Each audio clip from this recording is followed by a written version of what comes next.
On a rainy December night, I found my sister and her 3-year-old daughter standing under my porch light, soaked to the bone.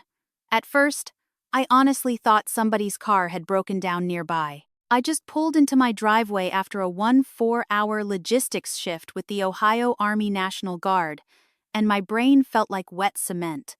The rain had been coming down since dinner time, cold, steady, mean. The kind of Ohio rain that crawls into your joints.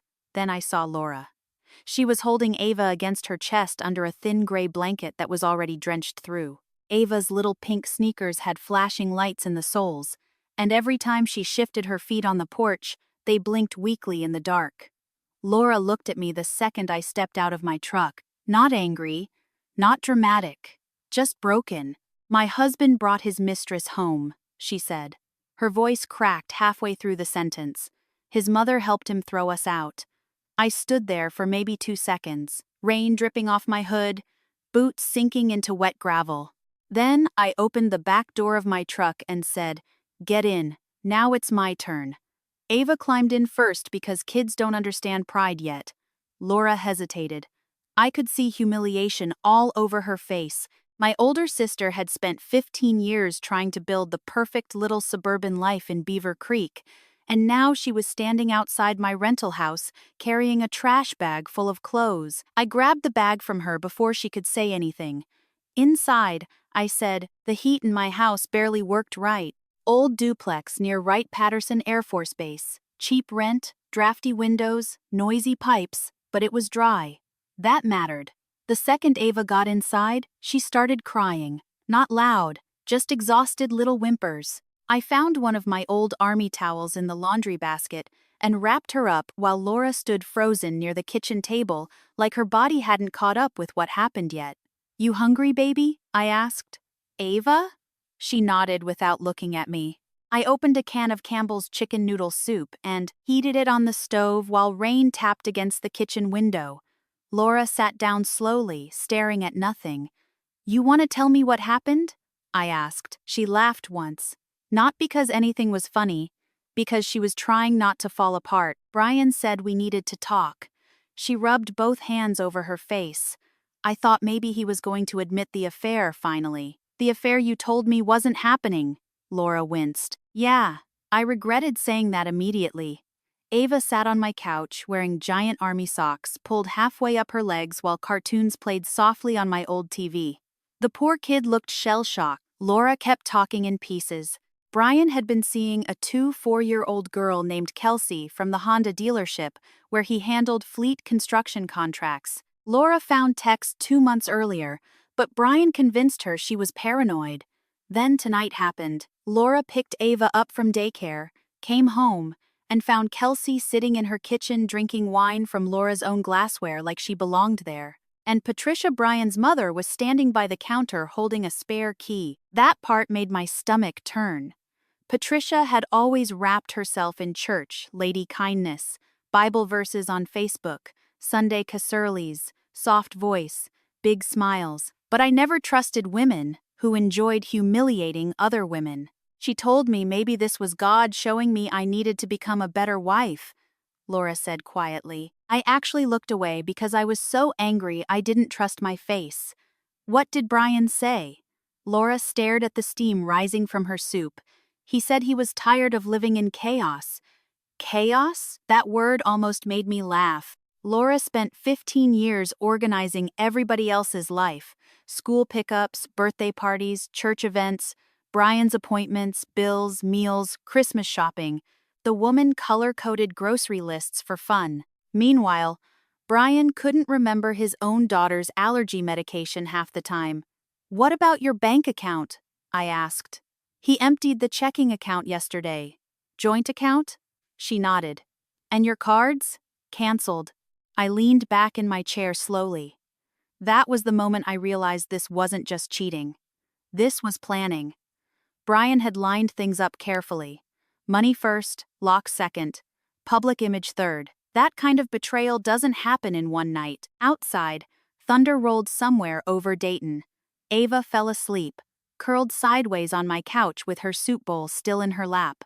Laura stood up quietly to move it before it spilled, and that's when I saw it, a tiny stuffed elephant sticking out of the top of the trash bag she brought over. Dirty, wet, one ear ripped. Ava grabbed it from the lawn. Laura whispered when she saw me looking. Brian tossed some of her things outside. Something cold settled into my chest after that. I'd spent almost 20 years around military logistics, supply chains, inventories, compliance paperwork, federal contracts, people making dumb decisions because they thought nobody was paying attention. A few months earlier, Laura mentioned Brian's construction company landed subcontract work tied to a federally funded veterans housing project near Cincinnati. At the time, I barely listened. Now, I remembered every complaint she ever made about his shortcuts. Expired safety training, cash payments, missing receipts, workers getting paid under the table.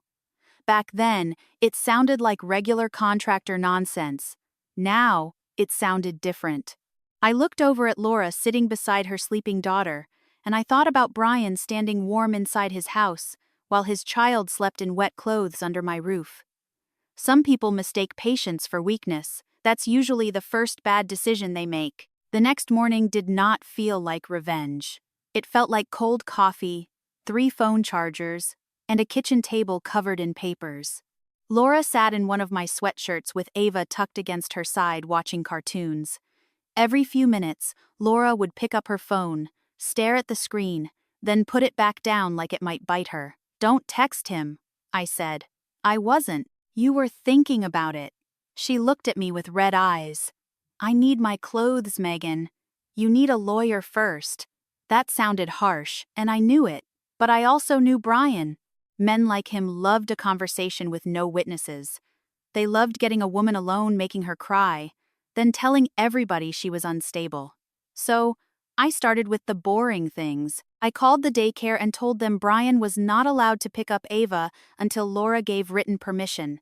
I helped Laura freeze one card request, a new one, and check what little money she had left in her personal account. We took pictures of Ava's wet shoes, the soaked blanket, the trash bag, even the stuffed elephant. Laura hated every second of it. "This feels ugly," she whispered. "It is ugly," I said. "We're just documenting who made it that way." By noon, we were sitting in the waiting area of a legal aid office in downtown Dayton. A vending machine hummed in the corner. Ava ate goldfish crackers out of a plastic bag and leaned against Laura's knee. The woman who helped us was named Denise. She had gray hair, kind eyes, and the tired voice of somebody who had heard too much and still showed up anyway. She told Laura what to save: texts, bank records, social media posts, witness names, any proof of the lockout. Then she said something that made Laura go quiet.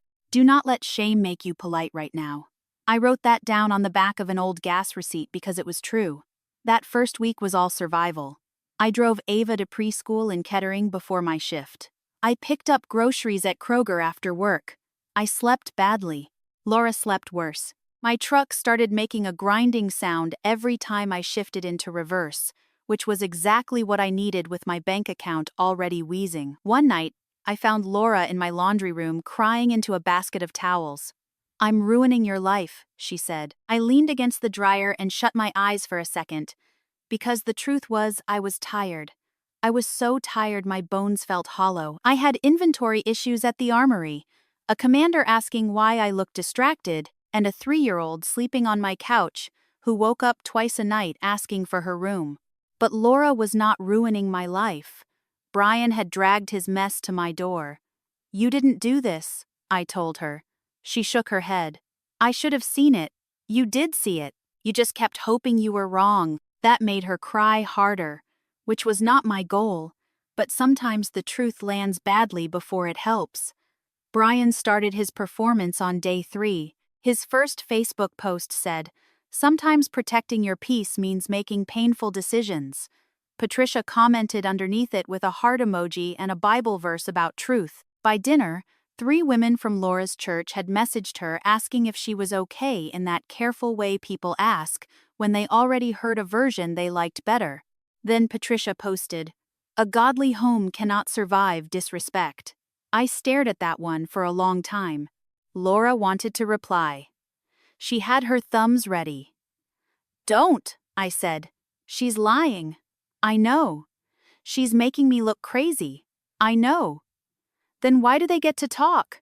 I took the phone from her hand gently. Because loud people leave evidence. That was something I learned in uniform. Angry people talk too much. Arrogant people write things down. Careless people assume nobody is saving screenshots. So, we saved everything. Brian kept going. He told neighbors Laura had taken off. He told his buddies she had been depressed. He told one man at church that he was just trying to keep Ava in a stable environment. Stable. That word almost made me put my fist through my own kitchen cabinet. Instead, I waited until Ava was asleep, opened my laptop, and filed a complaint. Not a dramatic one, not emotional, not anonymous revenge poetry, just facts. Brian's company had done subcontract work on a federally funded veterans housing project near Cincinnati. Laura had seen enough paperwork over the years to know things were off. I knew enough about logistics and compliance to understand which details mattered. Expired safety certifications, cash payments, material invoices with matching dates but different project codes, workers listed under one company name while wearing badges from another. I did not accuse him of things I could not prove. I simply pointed the right people toward the right records. Then I waited, and nothing happened. A week passed, then another. Brian posted pictures of himself at a church pancake breakfast, smiling like a man who had never thrown a child into the rain. Kelsey appeared in the background of one photo wearing sunglasses on top of her head indoors, which told me plenty about her judgment. Meanwhile, Laura was falling apart quietly. She folded Ava's clothes 3 times. She checked her phone at midnight. She asked if maybe she could just talk to Brian once. "I know how that sounds," she said one night. I was standing at the stove making boxed mac and cheese because we were all too tired for real food. "It sounds human," I said. She looked at me surprised. "I still love him," she whispered. "Not this version, but the one I thought I married."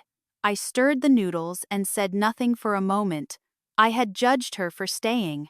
I can admit that now. I thought love should make people braver. But sometimes love makes people explain away things that should scare them. Then came the college account. Laura found it on a Thursday morning. Ava had a little 529 account, nothing huge. Birthday money, Christmas checks, small monthly deposits Laura made when she could. Brian had emptied it 6 months earlier. Laura sat at my kitchen table staring at the screen. "He took her money," she said. Her voice was flat, almost calm. That scared me more than crying. I stood behind her and looked at the transaction history. Every bit of softness I had been trying to preserve inside myself got quieter, not gone, just quieter. Laura covered her mouth with one hand. Maybe I was stupid. I pulled out the chair beside her and sat down. "No, I said you were trusting." He was counting on that. For the first time since she showed up at my door, Laura stopped apologizing. She closed the laptop, wiped her face, and said, "Tell me what we do next." That was when I knew Brian's perfect husband act had started to crack. Not out there, in her. Kelsey started posting videos from Laura's house about 2 weeks after the lockout. Not subtle videos either. Little clips with country music playing in the background while she made coffee in Laura's kitchen or walked through the living room holding wine glasses like she was auditioning for some low-budget reality show. One afternoon, Laura froze halfway through folding laundry. "That's my robe," she said quietly. I looked over from the recliner. Sure enough, Kelsey was standing in front of Brian's bathroom mirror, wearing Laura's old gray robe with the tiny sunflower pattern near the sleeve cuff. The thing that got me wasn't even the robe itself. It was how casual she looked, like she had stepped into somebody else's life and decided it fit. Laura handed me the phone without another word and walked into the bathroom. A minute later, I heard her crying behind the door, trying not to let Ava hear it. I wanted to hate Kelsey completely. Honestly, I did. She was young, loud online, and dumb enough to confuse attention with happiness. But mostly, I hated the way she kept reopening wounds. Laura was barely managing to bandage shut. Then she messaged me. Not Laura, me. The message came around 11 at night, while I was sitting at my kitchen table paying bills with a calculator and 3 overdue notices beside me. Kelsey, I need to talk to you alone. I stared at it for a full minute before answering me. Wrong person. Her response came fast, because Brian's lying to you too. That got my attention. I almost ignored her anyway. Then another message came through. He used my name on paperwork. I think I'm in trouble. I leaned back slowly in my chair. The apartment was quiet except for the hum of my refrigerator and rain tapping softly against the windows again. Ohio in December felt like the sky had one personality setting. I replied before I could overthink it, where we met at a Panera Bread in Huber Heights the next afternoon. I told Laura I was running errands because I already knew how she'd react. Maybe that was wrong. Maybe I should have told her first. But I needed information more than I needed moral clarity right then. Kelsey was already there when I arrived. No makeup, hair shoved into a messy bun, oversized sweatshirt. Nervous. She looked younger in person. Not glamorous, not dangerous, just immature. The second I sat down, she said, "You probably think I'm awful. I don't think about you enough for that," I replied. Not my kindest moment, but not my worst either. Kelsey looked down at her coffee cup. He told me they were basically separated. Every cheating man in America says that. I know that now. There was something satisfying about watching reality finally reach her address. Still, I kept my face neutral. "What paperwork?" I asked. Kelsey pulled out her phone and unlocked a folder full of screenshots. Invoices, text messages, photos of forms inside Brian's truck.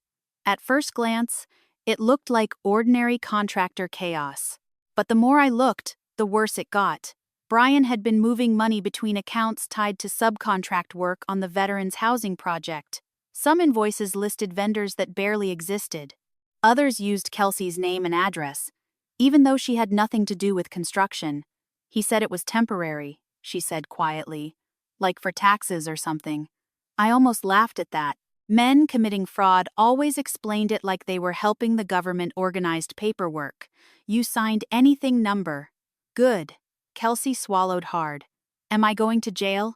I looked at her for a second, and honestly, I didn't know. What I did know was Brian had gotten sloppier since Laura left. Men like him usually did. Once they started winning publicly, they stopped believing consequences applied to them. Kelsey kept talking. Apparently, Brian had been lying to her too, promising trips he couldn't afford, claiming Laura was emotionally unstable, saying he only stayed in the marriage because he felt guilty about Ava. Then came my favorite part. He told me you were obsessed with controlling Laura, Kelsey said carefully. I snorted into my coffee before I could stop myself. That man uses the phrase emotionally unstable like Costco sells it in bulk. For the first time all afternoon, Kelsey cracked a tiny smile. Then, she showed me the message that changed everything. It was from Patricia. Move the money through the church outreach account first. Nobody checks donations closely. I read it twice. Patricia had always hidden behind softness, behind casserolies and church bulletins and fake concern. But there it was, clear as day. She wasn't just defending her son, she was helping him. I drove home angry enough to chew nails. Laura was sitting at my kitchen table coloring with Ava when I walked in. The second she saw my face, she knew something happened. What? I set my keys down slowly. I met Kelsey. The room went dead quiet. Laura stared at me like I'd slapped her. You, what? She had information. You sat down with her.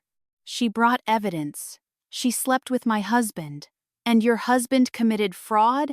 I snapped back. Ava looked up from her crayons immediately. Laura lowered her voice fast. You don't get to decide what hurts worse. That hit me hard because she was right. I rubbed my forehead. Laura listened to me.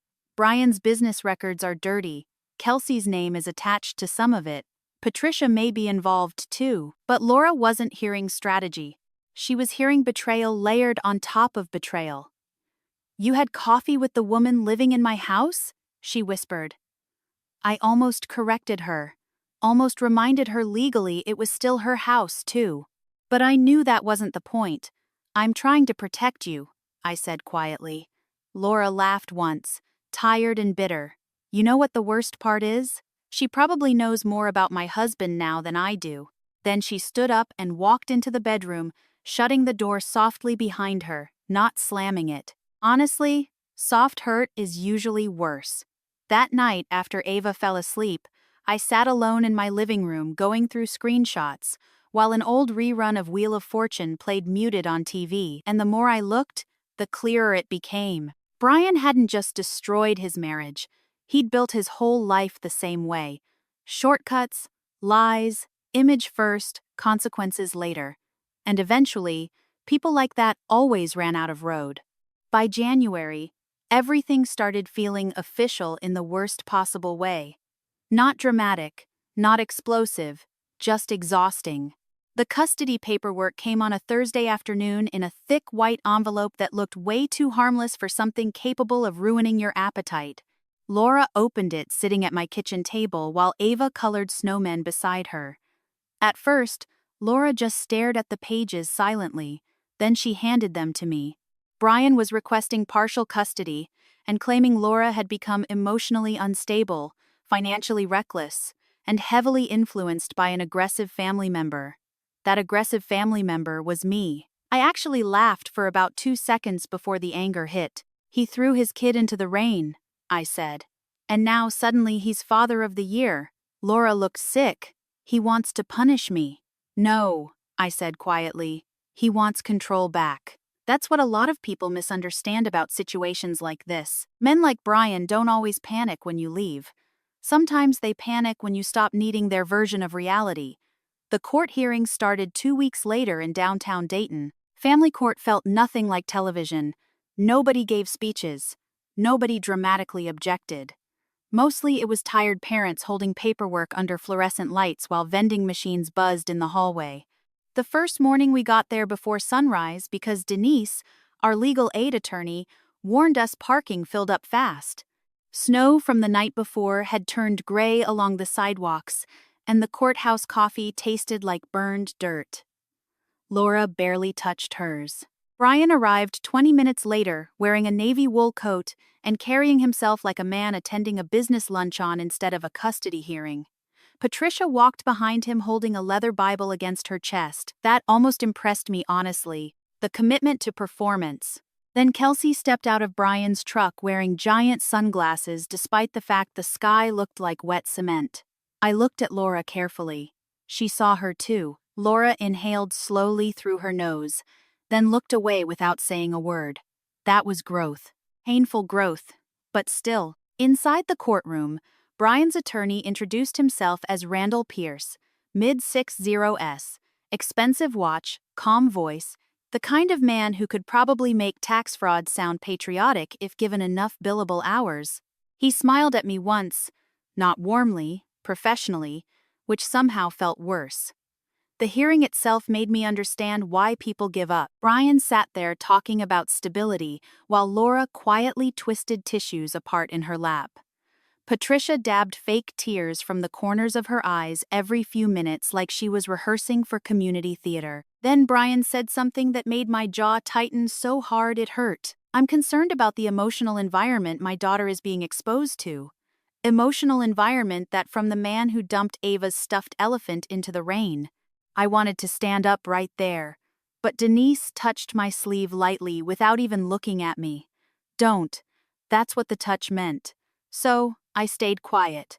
And honestly, that might have been the hardest part of this whole thing. Military training wires you to solve problems. Move fast, take action, protect your people. But family court punishes emotion, especially from women. Especially from women in uniform. One wrong outburst, and suddenly Brian's attorney would be talking about aggression and instability too. So, I sat there listening while strangers reduced my sister's life into bullet points. At one point, the judge approved temporary supervised visitation while the case continued. Laura looked shattered. Brian looked relieved. I looked at the ceiling because I honestly thought I might say something career-ending otherwise. Outside the courtroom, Laura finally broke. "This is insane," she whispered. "He lies and everybody acts like it's equal." Denise sighed softly beside us. "Family court moves carefully because children are involved." Laura laughed bitterly. "Children are already involved." That line stayed with me. As we walked toward the parking garage, somebody called my last name, Sergeant Carter. I turned around. Randall Pierce stood a few feet away with his gloves tucked under one arm. Laura stiffened beside me immediately. Pierce looked at her politely. "I'm not here to discuss the case." "Then what?" I asked. He studied me for a second. "You worked logistics oversight during deployment support contracts." I frowned. "Years ago," he nodded slowly. Thought I recognized the name. Turns out, before becoming a divorce attorney, Pierce handled military subcontract compliance cases years earlier. Not closely with me, but enough to recognize the Carter name attached to Ohio Guard Logistics. Small world. Or maybe just small state. "What do you want?" I asked. His expression changed slightly then. Less lawyer, more tired older man. "Your brother-in-law has larger problems developing," he said quietly. "I'd advise you not to involve yourself emotionally any further than you already have." Laura looked between us confused. I crossed my arms. "Is that a threat?" Number Pierce glanced toward the courthouse doors. "It's practical advice." Then he walked away. That conversation bothered me more than I admitted because he didn't sound protective of Brian. He sounded resigned, like a man watching somebody drive toward a cliff at full speed. The next few weeks dragged. Court dates got delayed. Paperwork moved slowly. Laura cried less. But she also laughed less. Sometimes she sat awake at night staring at nothing while old sitcom reruns played softly in the background. Meanwhile, I started losing my own balance a little. I snapped at a young specialist during inventory after he mislabeled supply bins. The kid looked stunned because I never raised my voice like that. Later, I apologized. Still felt bad. One night, my commander pulled me aside after weekend and asked if everything was okay at home. That scared me more than I expected because I realized Brian's mess was leaking into parts of my life I'd always kept clean and organized. Then came the parking lot. The supervised visit had ended badly. Ava clung to Laura crying because Brian promised to take her home soon, and she didn't understand why she couldn't go. Laura finally got her buckled into the car seat while snow flurries drifted through the freezing air. Then Ava asked softly from the back seat, "Mommy, did Daddy forget me?" Laura made this sound I hope I never hear again as long as I live. Not loud crying, just pain leaving somebody's body all at once. I climbed into the back seat beside Ava while Laura leaned against the steering wheel, sobbing, and sitting there in that freezing parking garage, listening to my sister break apart piece by piece. I realized something ugly about revenge. Even when you win, some damage stays permanent. That night, after everybody went to sleep, I sat alone at my kitchen table with a legal pad beside me. At the top, I wrote 4 words. "Do it clean, carefully." Then, underneath that, one more. "Do not become him." By March, Ohio finally started thawing out. Dirty snow piles disappeared from parking lots. People opened windows again. The world looked softer. None of us felt softer. Brian's problems had started leaking into public view by then, even if nobody was saying everything out loud yet. His construction company lost one subcontract quietly. A supplier filed a payment complaint. Rumors moved through church circles and contractor circles at the same time, which in Ohio are basically neighboring zip codes. Still, Brian kept performing normal. That's the thing about men like him. They think confidence can outlive facts. The Veterans Charity Banquet happened on a Friday night in Cincinnati, at one of those downtown hotels that always smells faintly like coffee and carpet cleaner. Laura almost didn't go. A legal aid volunteer had invited her weeks earlier through a support network for military and veteran families. Denise thought it would help Laura reconnect with people outside the disaster her life had become. But the second Laura found out Brian's company was sponsoring one of the event tables, she wanted to back out. "I can't do this," she told me while standing in my hallway holding a pair of earrings she never ended up wearing. "I'm too tired." I understood that being hurt is exhausting. People forget that part. I adjusted the collar of my black coat and looked at her carefully. "We're not going there for him." Laura laughed weakly. "Feels like he's everywhere." I stepped closer and lowered my voice. "Then let him be everywhere. We're still walking in." That got her moving. The ballroom looked exactly how those events always look. Round tables, tiny desserts. Nobody actually wants flags near the stage. Veterans in old dress uniforms talking too loudly after 2 bourbons. For the first hour, things stayed peaceful. Laura actually smiled once talking to an older Marine couple from Kentucky. Ava stayed home with Denise's niece. Thank God. That child had already seen enough adults behaving badly. Then Brian walked in. Dark gray suit, American flag lapel pin, that same polished smile he used when he wanted people to believe he was a decent man. Patricia floated beside him, wearing pearls and carrying herself like she personally invented prayer. And about 10 feet behind them came Kelsey, not with Brian. Alone. Interesting. I felt Laura tense immediately beside me. "You okay?" I asked quietly. "No," she answered honestly. "But I'm standing." That might have been the bravest thing she said the entire year. Brian spotted us near the coffee station. You could actually see the surprise flash across his face for half a second before he covered it with charm. Then he walked over. "Laura," he said smoothly, like they'd bumped into each other at Target instead of family court. "You look good." Laura didn't answer. Brian turned toward me. "Megan," I nodded once. He glanced around the ballroom. "Didn't expect to see you two here. That makes 3 of us," I replied. Patricia stepped forward with that fake soft church voice I'd grown to hate. "We should all try to behave peacefully tonight." I looked directly at her.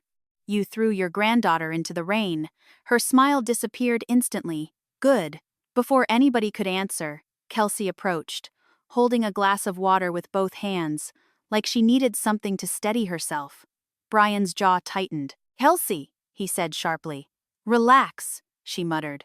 "I'm not here for you." That was when I noticed 2 men in dark suits entering through the side doors near the registration area.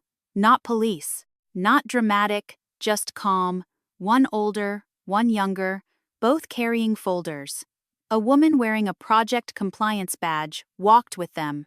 Brian saw them, too. And for the first time since I met him, I watched confidence leave his face completely. One of the men approached politely. "Mr. Holloway, we need a few minutes of your time." Several nearby conversations slowed immediately. Brian forced a smile. "Now it won't take long." Patricia stepped forward fast. "There must be some misunderstanding." Nobody answered her. Brian glanced toward the ballroom exits like he was calculating distance. Then he looked directly at me, and that's when he made his final mistake. "You did this?" he snapped loudly. A few nearby heads turned. I stayed calm. "Did what? This whole thing?" His voice kept rising. "You couldn't stand seeing your sister fix her marriage, so you kept poisoning her against me." Laura stared at him in disbelief. "Fix it," she whispered. But Brian was unraveling now. "You've always acted like you're better than everybody because you wear a uniform," he continued, pointing at me. "You think you can bully people." Several veterans at nearby tables looked over at that. Not in agreement. In annoyance. The older investigator spoke carefully. "Sir, let's continue this conversation privately." But Brian ignored him. Patricia grabbed Brian's sleeve. "Lower your voice." Then she made her mistake, too. "That money was supposed to help the church outreach program," she hissed. "You said nobody would look that closely." Silence. Not movie silence. Real silence. The kind where silverware stops moving. One donor near the stage slowly lowered his drink. The younger investigator looked at Patricia. "Excuse me." Patricia's face drained white immediately. Brian turned toward her in horror. And then Kelsey, nervous, angry, shaking, finally exploded. "He used my name on fake invoices." She blurted out.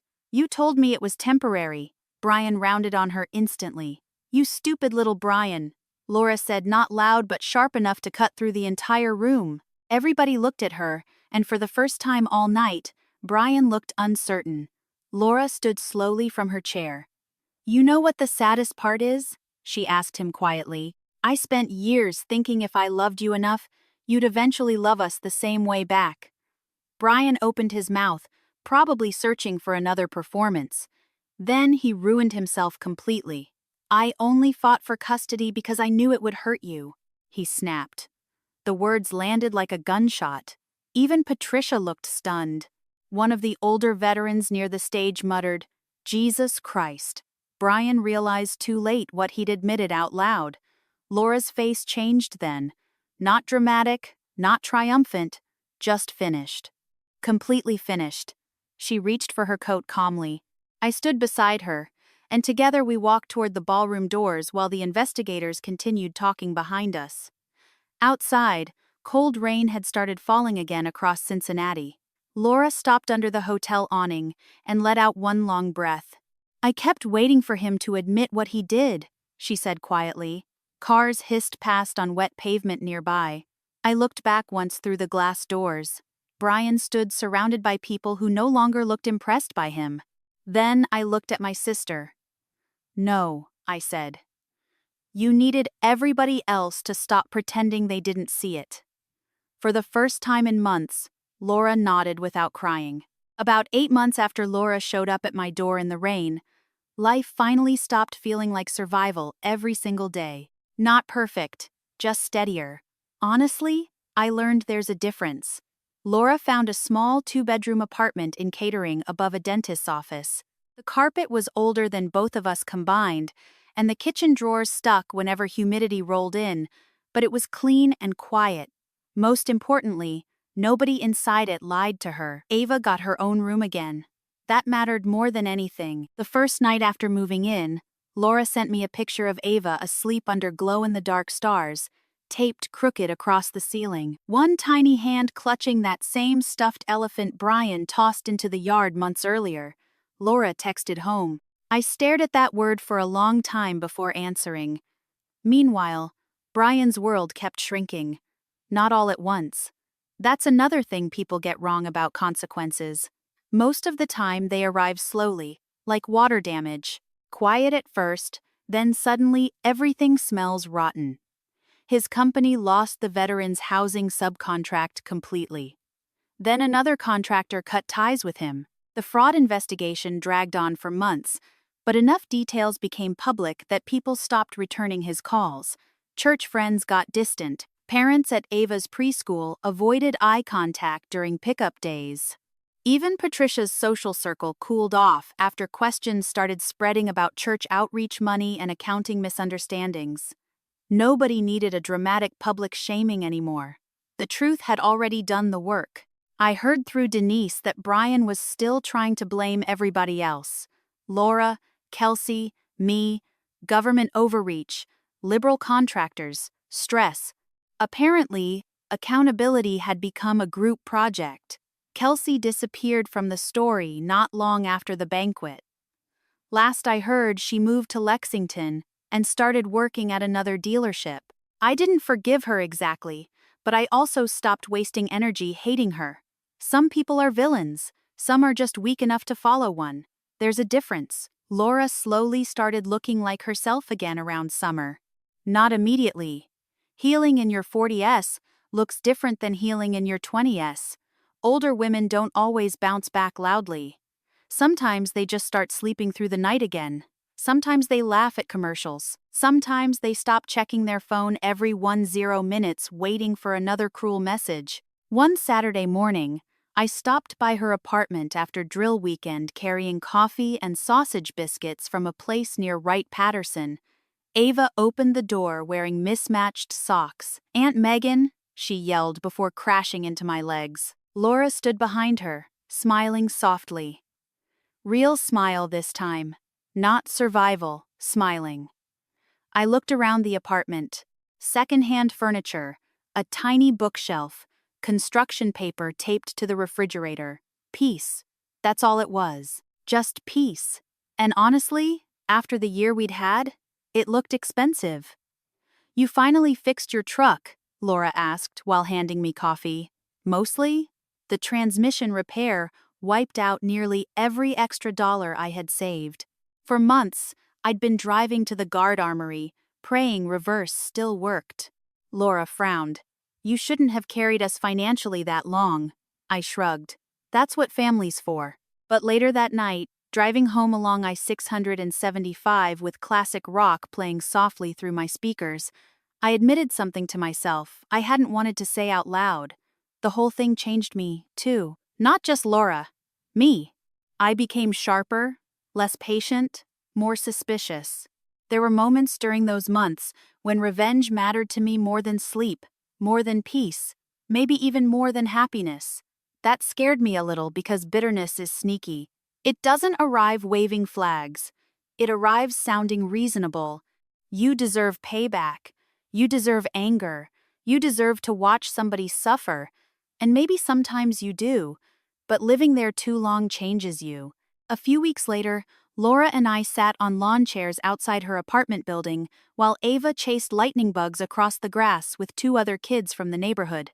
The Ohio air felt warm for once. Somebody nearby was grilling burgers. You could hear crickets starting up in the trees. Laura looked over at me quietly. Do you think bad people ever really pay for what they do? I thought about Brian sitting alone somewhere blaming the world. Thought about Patricia losing the admiration she treated like oxygen. Thought about Ava asking if her father forgot her. Then I answered honestly. Not always the way we want. Laura waited. I took a sip of iced tea. Some people never apologize. Some never admit what they destroyed. But eventually, people like Brian lose access to good people, and that ends up costing them more than they expect. Laura nodded slowly. I used to think leaving meant losing, she admitted. I watched Ava laughing in the grass. No, I said quietly. Sometimes leaving is the first time you choose yourself. We sat there a while after that without talking, and for the first time in nearly a year, silence didn't feel heavy. Later that night, Ava fell asleep on Laura's couch, wearing oversized army socks again, curled up under a faded blanket, while an old Disney movie played quietly in the background. Laura covered her gently, then looked over at me. Thank you, she whispered. I shook my head. No more thanking people for loving you.